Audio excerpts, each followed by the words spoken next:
If you got in this group chat like Jeffrey Goldberg did, would you have believed it?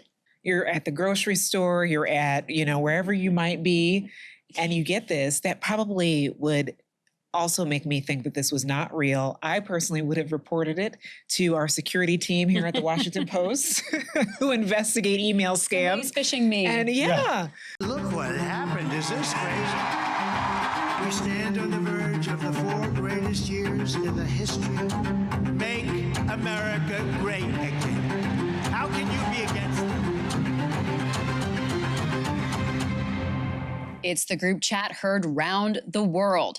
Top Trump administration officials planned a military attack in a foreign country via the messaging app Signal and accidentally included a journalist.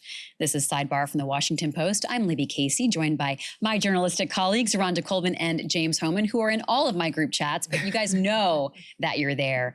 Okay, so Democrats are apoplectic about this. Republicans are saying we all make mistakes. The German news outlet Der Spiegel described it as an airstrike planned like a teenage party.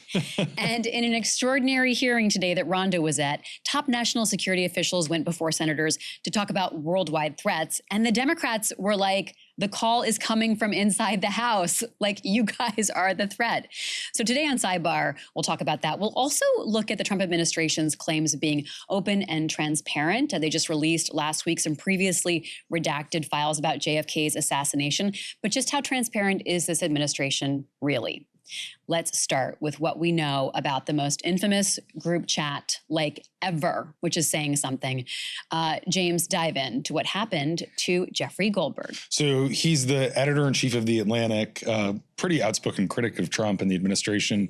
And he all of a sudden is looking at his phone and he gets invited by someone named Michael Waltz, which is the national security advisor, to connect on Signal. And he thinks it's a scam, maybe, accepts it, and then all of a sudden he gets added into this group, and the name is PC for Principals Committee on the Houthi strikes. The Houthis have been blocking shipping lanes in Yemen, and all of a sudden Waltz sends out this message, and Goldberg doesn't know whether it's real or fake, but he says to the CIA director and the Secretary of State and Defense and the head of the CIA and the Director of National Intelligence, we're organizing this. Please tell me who on your team is going to be sort of your point person. And so all these people start responding with the names of their deputies, and Goldberg is intrigued. And then it just keeps going from there. And over the course of several days, eventually Pete Hegseth sends out some what apparently was like detailed targeting information, minute by minute, who they're going to strike, where, how, using what weapons. And then afterwards, they're all congratulating each other and sending around emojis saying, great job. It is one of those holy cow stories where you read it and you think, how can this be real life? It feels like if it was on Veep, it wouldn't be believable. Because it's just like too dumb. Right. It's like too simplistic of a storyline. Who would ever do this? Now, a spokesman for the White House National Security Council has said the message thread appears to be authentic, and the administration officials were reviewing how an inadvertent number was added to the chain. Rhonda, what did Jeffrey Goldberg do? Well, he removed himself from the chain, and that was something that I think is a part of a journalistic ethical decision, knowing that he didn't belong there. Also, he may not have wanted to see what was coming next. I want to see what's coming next. I do too. Yeah. But, I think it was made out of a decision of journalistic integrity, making sure that he was not opening himself up to, any further information that he was not supposed to see. I know one lawmaker pointed out yesterday that imagine if someone else was accidentally added to it who didn't have those same type of ethical questions that they were asking themselves and decided to just release the whole thing, stay on there until anyone noticed. But you raise a good point, because Goldberg did not release all the information about that chat. He specifically says in the Atlantic article that he's not revealing some things because he feels that it is in his mind sort of classified intelligence or information that's sensitive. And not in the public interest. So John Ratcliffe, the CIA director, named someone who's an undercover current spy, and there's no news value in outing that person as a spy. And so Goldberg showed a lot more sensitivity and care than the people on the chain. Why do you think he left the group chat?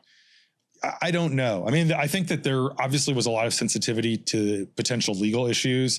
The administration has made a big deal about targeting journalists for violating the Espionage Act of 1917. And if you're in possession of classified material. So I assume that he made that decision after consulting with his lawyers, but I can't be sure. And also when he realized, I mean, it is remarkable to read the article, and I do encourage people to check it out, because he's like going about his life getting this sort of string of signal messages, and then he realizes that it is legitimate and real, because at first he thought it might just be phishing or maybe a scam, somebody trying to trap a journalist, and then once the attack begins, he realizes this is real. He literally is in the supermarket parking lot and opens Twitter on his phone a little after noon and types in Yemen, and there's all these tweets about airstrikes in Sana'a. So there are a couple of problems here. All right, there's accidentally putting a journalist on a group chat, but then there's this question about chatting over Signal, military plans of an operation. Is Signal supposed to be used in this capacity? From what we know, no. However, John Ratcliffe, who was in front of senators today during a previously scheduled hearing where the intelligence chiefs come in front of Congress to tell them of threat assessments, he said that this was approved for the use the way he was using it, and that no classified information was passed through it. Now, from having covered Congress and different things involving the intelligence community, I know as a reporter that much of these decisions are supposed to be, or discussions are supposed to be had in skiffs, certainly not cell phones. And I'll also add this. Remember when Obama, when in his first term, there was all of this chatter about him using a cell phone, his BlackBerry at the time, because it could be a national security risk. I mean, just think about that and now where we're at. So yes, people who have access to classified documents, materials, they are not supposed to be using this in some sort of casual way, as this text thread appears to be. There are two issues. There's a legal issue and there's a privacy national security issue. The legal issue is that they are actually required to keep these records for the Presidential Records Act purposes, for future historians, in case there was oversight. Be set for messages to go away. And indeed, this chat was set to auto-delete after a week. So that is certainly violating transparency rules. The second thing is Signal itself is believed to be, we have to have caveats, secure. But former CIA employees received a message just last week telling them that they should be really careful using Signal, because foreign actors have a shockingly, discomfortingly easy time getting into your phone and hacking into your phone. They can use malware, including no-click sort of things. You don't even have to click on a phishing email. And this is for sophisticated foreign governments, China, Russia, Iran. And once they're into your phone, and ostensibly they would be for all these people, they can read anything you can read on your phone. So they may not be able to hack into the signal traffic between you and I, but if they're on my phone, they can see everything I'm seeing on Signal. And so one of the people who was on this chain was Steve Witkoff, who's the president's emissary to Russia. And he was actually in Moscow when these texts were being exchanged, and in the Kremlin meeting with Putin.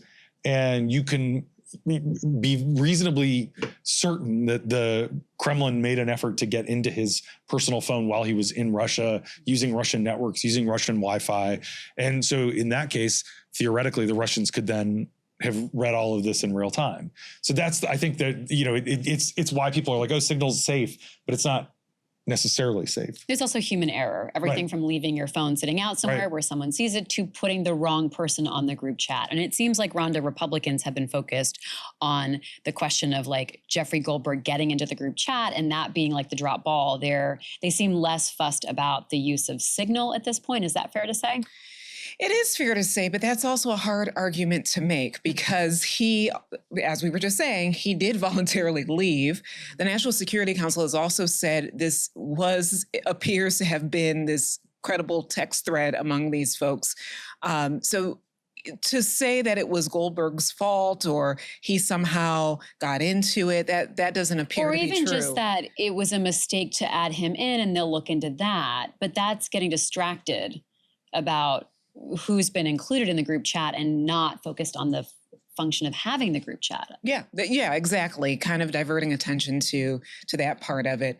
But I'll also add this, because I think this is a point that you're going to hear a lot from Democrats. Other than the security concern, there's just how it appears to the U.S. adversaries, to even your allies, that this kind of looks like amateur hour a bit. That this is just, it's not a good look to have had this happen, and also to have Republicans try to sweep it under the rug and say, think mistakes happen, or any other claims. This doesn't look serious. Well, it is serious, but it doesn't look like the people who are involved in our national security and making war plans are going about it in ways that previous administrations have. Didn't we all learn something about lax operational security from when Hillary Clinton and the question over the private email server? I mean, these are the same people who were really condemning that. Yeah, same people. And remember, there was a congressional investigation. I mean, it went on for years. Remember, Trump had the lock her up, motto that he would say at his rallies. So that was a real thing. Everyone was upset about it. And now we're seeing this. I'll also add this. I know I'm going back in time here, but I was thinking about how the Obama tan suit gate, remember that? Everybody talks about it. And how it was, we covered things that were easier at that time. But if you remember why Republicans were mad that he wore a tan suit, it was because they said he did not appear serious when he was talking about war policy, when it had to deal with ISIS and Syria. And I went back and looked at some of the things Republicans said about the tan suit. You think about that, and then you also think about how, again, adversaries of the U.S. will be looking at the fact that war plans are being discussed on a cell phone. I'm glad you said that, Rhonda, because my memory of the tan suit was like the media was frothing over it. But you're right. It was like Republicans were frothing over it. Oh, yeah. Republicans on the Hill. Yeah. We're saying things like, people will not take us seriously if our leader is wearing a tan suit.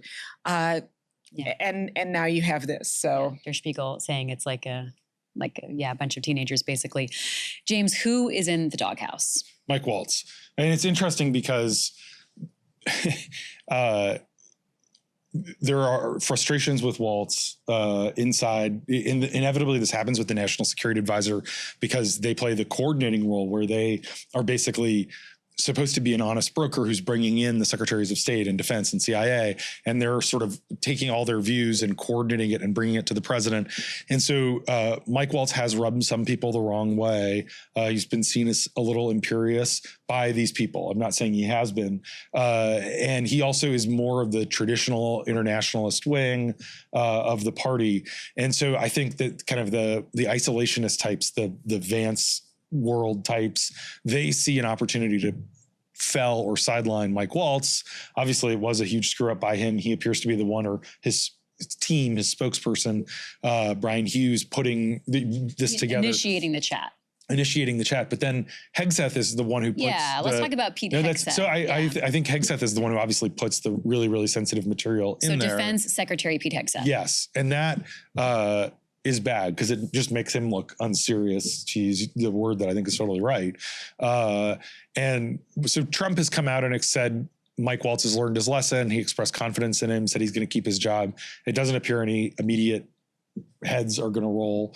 But I do think this really sort of makes Hegseth look bad, especially because Hegseth is on a trip. He went to Hawaii. Now he's going to Guam today, and he lands in Hawaii. He was in the air when this story comes out, and he basically lies. The NSC. Well, let's listen to what he says. So here's what Pete Hegseth had to say when asked about the group chat. You're talking about a deceitful and highly discredited so-called journalist who's made a profession of peddling hoaxes time and time again, to include the hoaxes of Russia, or the fine people on both sides hoax, or suckers and losers hoax. So this is the guy that peddles in garbage. Nobody was texting war plans, and that's all I have to say about that. Thank you.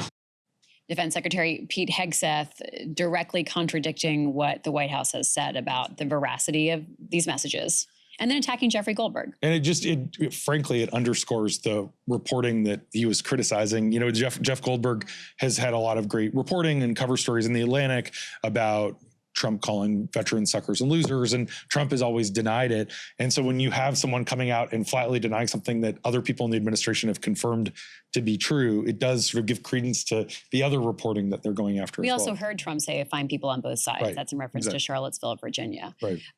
So what happens to Hegseth? Anything?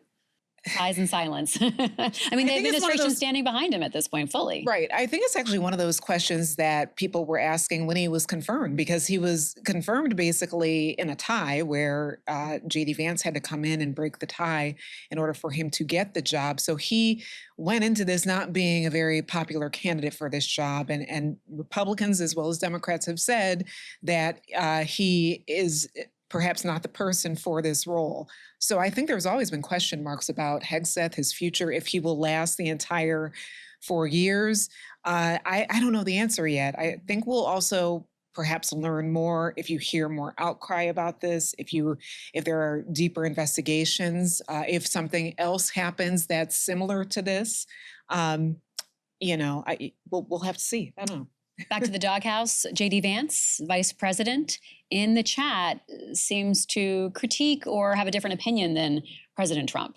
It is really interesting because that, one of the news value elements of this is you see the conversation at sort of a surface level that is surprising. You'd like to think that there's more grand strategy or any discussion over whether bombing the Houthis would actually help or anything like that. But instead, what you have J.D. Vance saying is, this is Europe free riding off of us. Very little U.S. trade goes through the Suez Canal.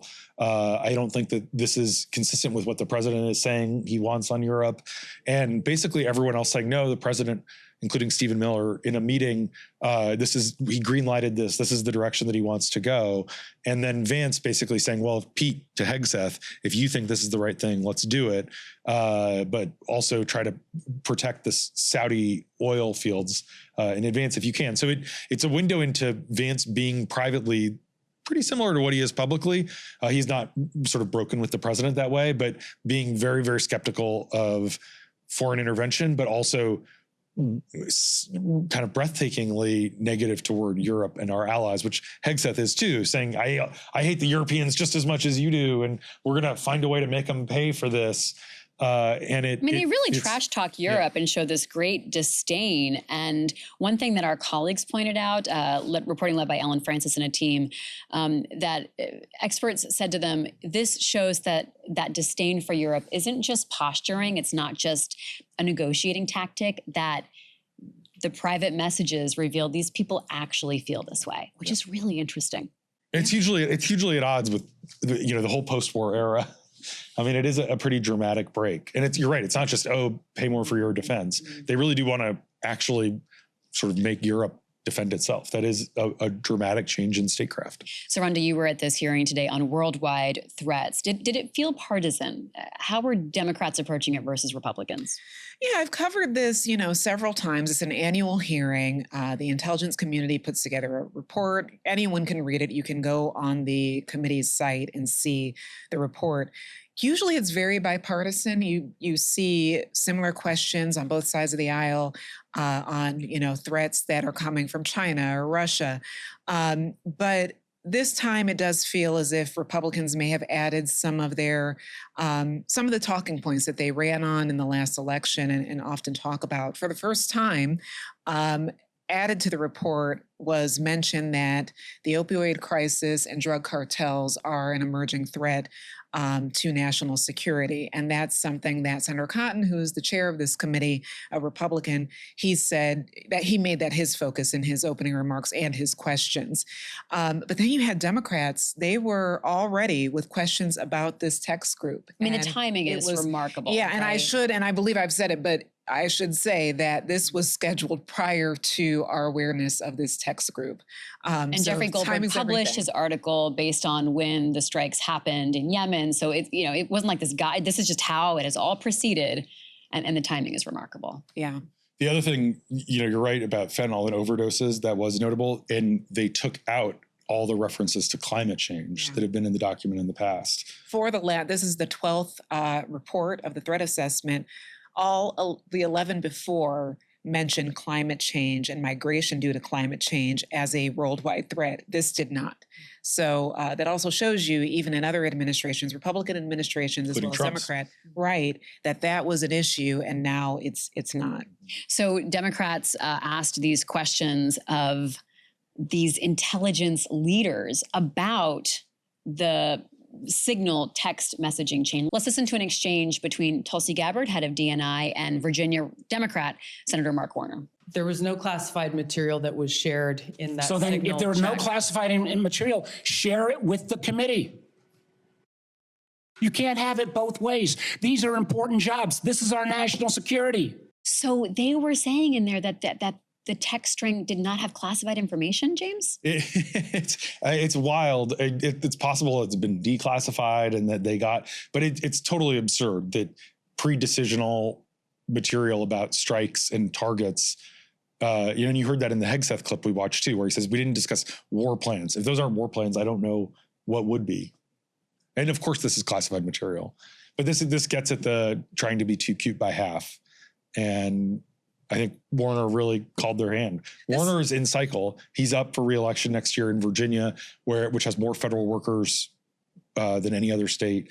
And I think that it's one of the very few places where, like, politically, I think a lot of people are like, whatever, a group chat, this doesn't affect the pocketbook issues that I care about. But in Virginia, home of the CIA, a lot of the biggest naval base in the world, I think this does resonate. When he first asked Gabbard about the text thread, and she said immediately, I'm not going to answer any questions. This is being investigated, so we can't say anything.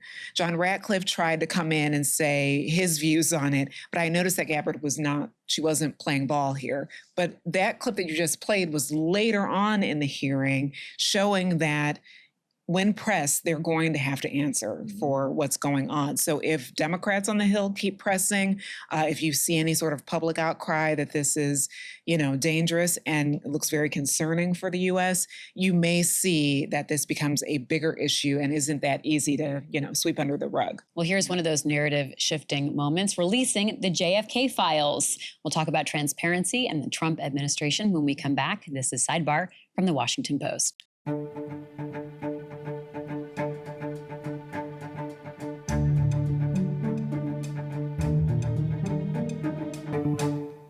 This is Sidebar from the Washington Post. Listen to us on your favorite podcast app or watch along with us on YouTube. Just look for the Washington Post. So let's talk about openness and transparency. James, what efforts is the Trump administration doing to become open and transparent? Donald Trump wants to call himself the most transparent president ever. When they're sharing war plans with reporters, maybe that is a sign of transparency. Maybe there is such a thing as too much transparency. But there are three things that they're doing to, I think Trump is trying to basically show that he's taking on the so-called deep state of the government. The first is the JFK files, just putting them all out, 80,000 pages.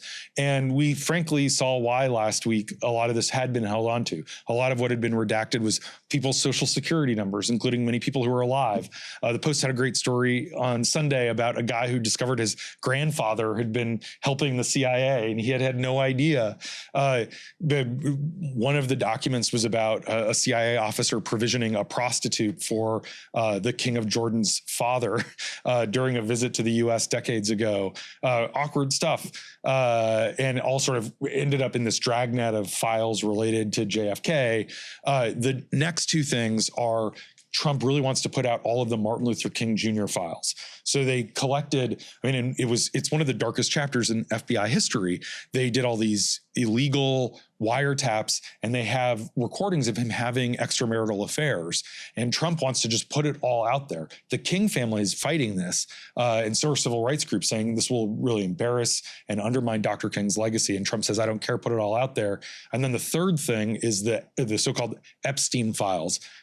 Pam Bondi, the attorney general, when she came in, she put out some stuff that had already been out there a decade ago, and they handed out these binders to they made a really influencers, big deal out of it, and it was a nothing burger. And so the result of that was that, like, people on the right were actually pissed at Pam Bondi, the attorney general. So now what she's doing to overcompensate is they've reassigned hundreds of FBI agents to go through all these files, anything that was part of the investigation, and they're trying to come up with stuff that they can release and it's part of an effort to basically save face. And so I think they're going to put out a bunch more.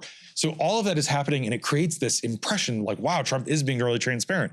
But in other ways, he's the least transparent president of modern times. He ended what Biden had done and what Obama had done before. He's not releasing White House visitor logs. He obviously hasn't released tax returns. He hasn't released medical records. There's a lot that's being done in secret. And this is actually Sunshine Week. And a lot of the transparency groups are saying Trump actually is trying to make it harder to get Freedom of Information Act requests for stuff that is embarrassing to him.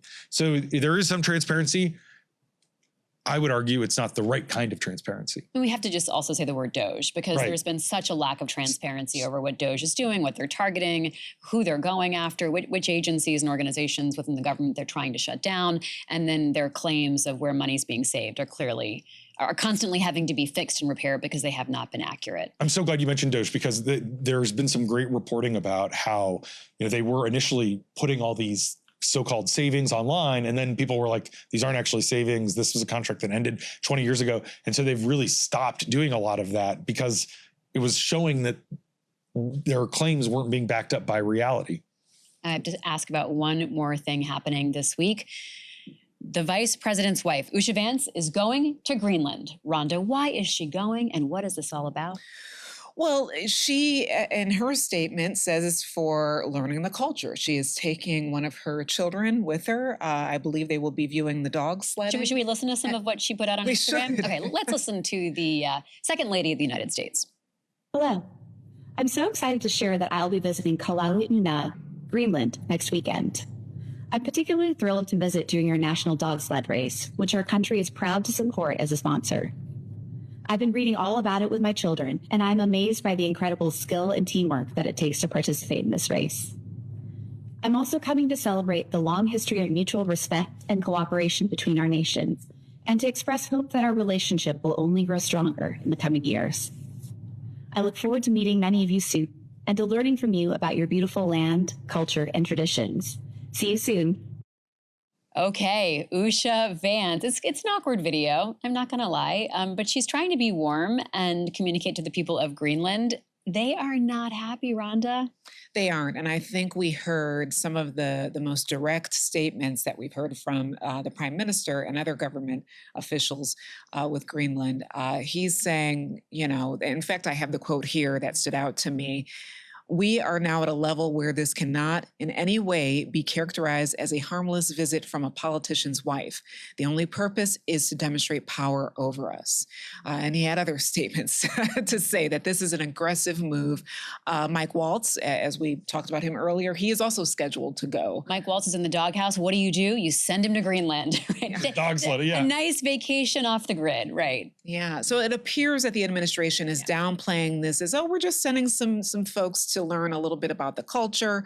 But Greenland is getting a little bit more concerned. Yeah, when you have the National Security Advisor go, it's not just a vacation trip. I mean, it's clearly being done for strategy, and Donald Trump has said that he wants to take over Greenland one way or the other. Now, Trump is saying this is friendliness, not provocation, but when you're having to defend the trip, James, it raises a lot of eyebrows. Yeah, it's really interesting to send Usha Vance. So what people don't really realize about Greenland is that 90% of the very small population, but 90% of the population is indigenous. One of the reasons the White House chose to send Usha Vance is because as the daughter of Indian immigrants, they thought that she might be able to connect better with the local population. Obviously, that hasn't worked as planned, but it will be fascinating to see how this plays out.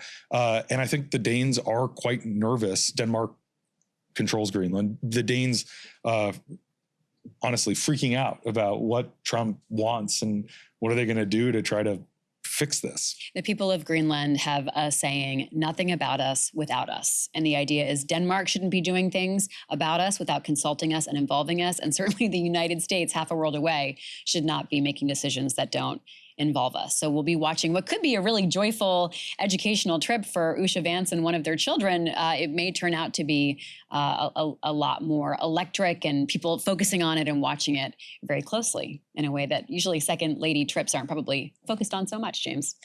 Yeah. All right. Well, we'll be focusing on that as well as everything else happening. It's been such a week and it's only Tuesday, but luckily we have another episode of Sidebar coming up in just 2 days. So we'll catch you up on everything else that happens in the next 48 hours. James Hohmann, Rhonda Colvin, I'm Libby Casey. Thank you for joining us. We'll talk to you in a couple days.